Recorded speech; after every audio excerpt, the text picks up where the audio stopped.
Bonjour et bienvenue pour cette 26e édition de Easy Weekend Project. Aujourd'hui, dans notre tutoriel, je vous présente le schéma d'un flyback driver ou un pilote de transformateur haute tension. Alimentation de type ZVS, c'est-à-dire zéro voltage supply. Le transformateur de haute tension, ça va être un transformateur fait maison.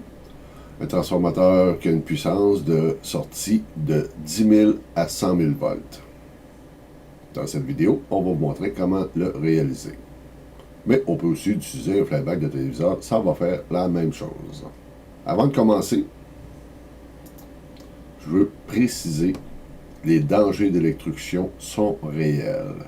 Travaillez de façon extrêmement prudente. Utilisez de très bons gants isolants, car la haute tension est mortelle. C'est réellement dangereux. On parle de tension allant de 1000 à 100 000 volts. Donc, pas de niaiseur à faire avec ça. Voici notre schéma. On peut reconnaître notre circuit électronique qu'on utilise aussi dans les forges à induction. On utilise deux MOSFET IRFP 260N, deux diodes Zener de 12 volts pour protéger la gate de nos MOSFET, deux résistances de 10K pour aider à la fermeture rapide de nos gates, deux résistances de 5 watts de 470 ohms pour alimenter les gates et ceci de 12 à 24 volts. On peut aller même jusqu'à 36 volts. Actuellement, le schéma que j'ai monté, je l'ai fait à partir d'une base d'alimentation de 24 volts. On utilise aussi des bobines, des power inducteurs qu'on appelle, ou des matching coils, des bobines d'induction toroïdales de 50 microhenry. On peut utiliser de 47 à 150, même jusqu'à 200 microhenry. On a besoin de 3 condensateurs de type MKPH de 0.33 microfarad. On en utilise 3 plutôt qu'une seule valeur pour répartir la charge. Notre transformateur de haute tension va être un transformateur fait maison. On peut aussi utiliser un flyback d'ancienne TV à écran cathodique. On n'aura peut-être pas le même résultat à la sortie, mais ici, c'est pour montrer comment réaliser un transformateur de haute tension soi-même à la maison. Notre transformateur, 5 tours au primaire, 1000 tours au secondaire pour 10 000 volts. On a un rapport de 10 tours pour 1000 volts. Donc, 1000 tours, 10 000 volts, 5000 tours, 50 000 volts, 10 000 tours pour 100 000 volts. Alors, voir l'apparence physique des composantes qu'on va avoir besoin pour ce projet. On a besoin d'un bornier pour connecter notre alimentation de 12 à 36 volts maximum. Deux transistors MOSFET de type N. Les IRFP 260N que j'utilise. On va avoir besoin de deux diodes Zener régulateurs de 12 volts à 5 watts, de deux résistances de 10K, 1,5 watt, deux résistances de 5 watts à 470 ohms, deux diodes ultra rapide recovery, c'est-à-dire des ultra fast recovery ou des diodes à recouvrement ultra rapide de 2 ampères à 1000 volts. On utilise les MUR 2100, mais il y a d'autres valeurs. L'important, c'est d'avoir autour de 2-3 ampères à 1000 volts. On va avoir besoin aussi de 3 condensateurs de type MKPH, 600 VAC ou 1200 VDC de 0.33 microfarad. Ça se trouve être les mêmes condensateurs qu'on utilise dans les plaques de cuisson à induction. On a besoin aussi de 2 matching coils ou power inducteurs de 47 à 150 microhenry. et notre transformateur fait maison. Allons voir plus en détail comment fabriquer un transformateur de ce type. D'abord, on récupère le ferrite qu'on peut utiliser d'un ancien flyback qui est cramé ou tout simplement pour faire notre propre transformateur. On utilise notre ferrite. La ferrite, c'est une céramique ferromagnétique. On va avoir besoin d'une bobine de 1000 à 10 000 tours, bobine de fil de cuivre fin. On va avoir besoin d'un bout de fil de numéro 18 ou 1 mm de diamètre pour faire notre primaire. Notre bobine de 1000 à 10 000 tours, ça va être notre secondaire. On l'assemble tout ça ensemble et nous voilà avec un transformateur de très haute tension. Faisons la mise en place de nos composantes. On a notre bornier, nos deux MOSFET, nos deux résistances de 5 watts, nos deux diodes de fast recovery, nos résistances de 10K qu'on va relier entre la source et la gate, nos diodes Zener qu'on va relier aussi en parallèle avec notre résistance de 10K entre la source et la gate de chacun des MOSFET. Nos deux diodes Ultra Fast Recovery, nos trois condensateurs de 0.33 microfarad de type MKPH, nos deux bobines d'induction, notre flyback. Voilà. On l'a mis là en place, il reste plus rien qu'à faire les branchements. Bien entendu, ce genre de circuit peut se monter sur une plaquette. Par contre, on peut aussi le faire sans plaquette, avec des branchements directs aux composantes. Allons voir notre schéma. Donc, on a notre alimentation de 12 à 36 volts, nos deux MOSFET. Notre alimentation positive vient alimenter chacun des inducteurs et nos résistances de 470 ohms 5 watts qui vient alimenter notre gate. Nos résistances de 10K et diode Zener de 12 volts qui protègent la gate des tensions de retour et aussi par rapport au type d'alimentation. Si on utilise juste 12 volts, on n'a pas vraiment besoin des diodes Zener. Par contre, c'est préférable de les avoir. Parce qu'on va toujours tenter à monter ça au maximum jusqu'à 48 volts même. Jusqu'à ce que tout pète. Donc, on peut voir que notre bobine primaire, alimentée par nos power inducteurs de 50 microhenry, passe en parallèle avec nos condensateurs et le drain de chacun de nos MOSFET.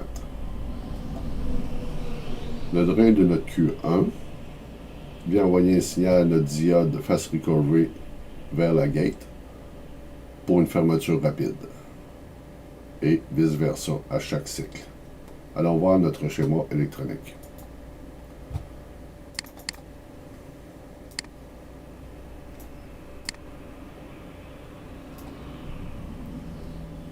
En jaune, on a notre pulse qui est envoyée à notre gate alternativement à la deuxième gate de notre deuxième MOSFET.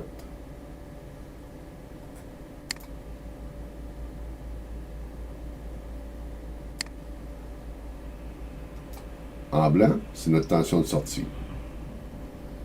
Actuellement, on a 50 000 volts par division. On a une sortie de 10 000 volts.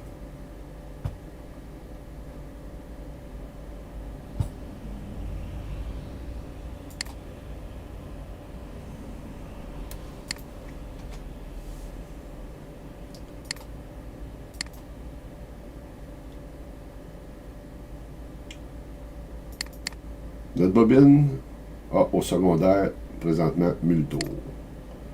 Si je monte le nombre de tours à 5000 tours, on va obtenir une tension de sortie de 50 000 volts.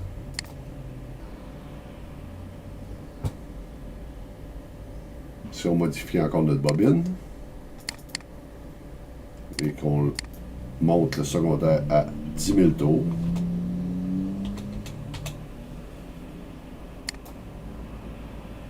Donc, on a 5 tours au primaire, 10 000 tours au secondaire. On va avoir une tension de sortie frôlant les 100 000 volts. Donc, ce qui détermine notre tension de sortie, c'est vraiment notre bobine secondaire.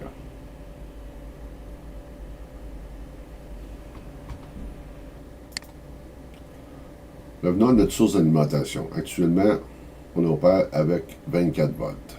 Qu'est-ce qui arrive si on change ça pour 12 volts?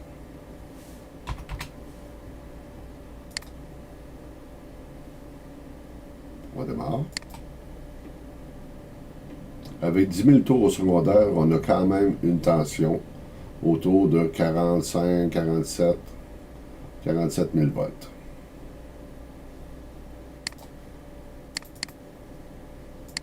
Diminuons notre bobine à 5 000 tours.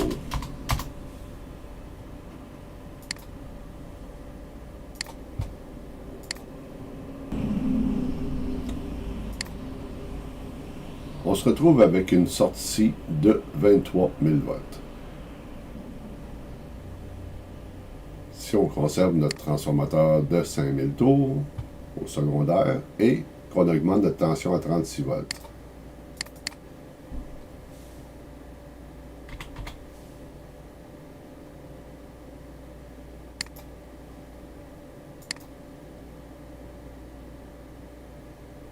On a une haute tension frôlant les 80 000 volts.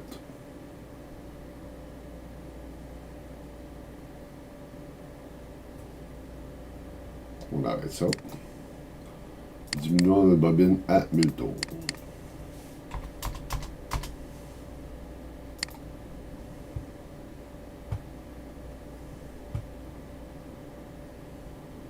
On redémarre.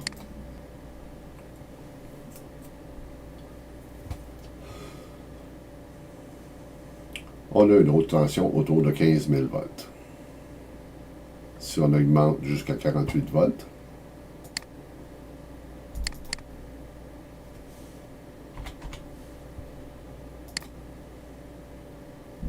on redémarre.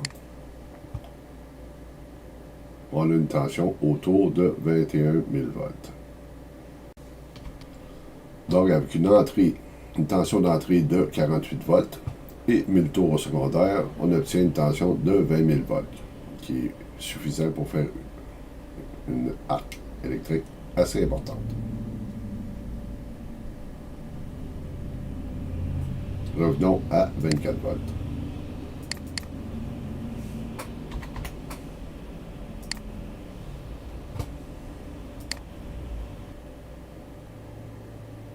Donc, on revient avec notre bobine de 1000 tours à 24 volts qui nous donne une tension de 10 000 volts.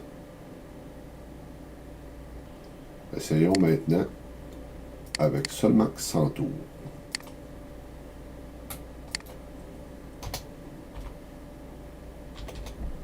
Tours au secondaire.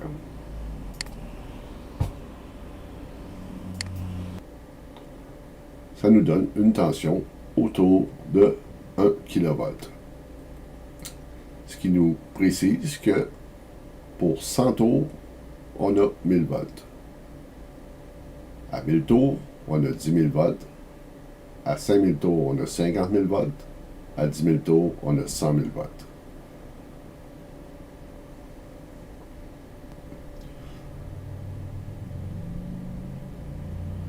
Donc, lorsqu'on fait notre transformateur de haute tension, notre bobine primaire va rester sensiblement toujours autour de 5 tours. Notre bobine secondaire, par contre, c'est elle qui va déterminer notre tension de sortie. Comme on a dit, 100 tours, 1000 volts. On multiplie le nombre de tours, on multiplie le nombre de volts à la sortie. J'espère que vous avez aimé cette vidéo. Si oui, cliquez sur j'aime. Je vous invite à vous abonner. Ça nous encourage à poursuivre avec de nouveaux projets, de nouvelles vidéos, de nouveaux schémas. Voici, pour ceux qui sont intéressés à imprimer, vous pouvez faire une capture d'écran et imprimer le schéma 2D. Pour ceux que c'est le schéma électronique, même chose. Capture d'écran imprimée. Je vous rappelle que c'est le même schéma qu'on utilise pour nos forge à induction. Donc, on peut déjà, si on s'est fait une forge d'induction, remplacer tout simplement notre bobine de travail ou insérer dans notre bobine de travail une bobine de 100 tours et plus. À 100 tours, on va obtenir 1000 volts. À 1000 tours, on va obtenir 10 000 volts. Donc, facile à modifier. Je vous dis au revoir et à très bientôt pour une prochaine édition de Easy Weekend Project.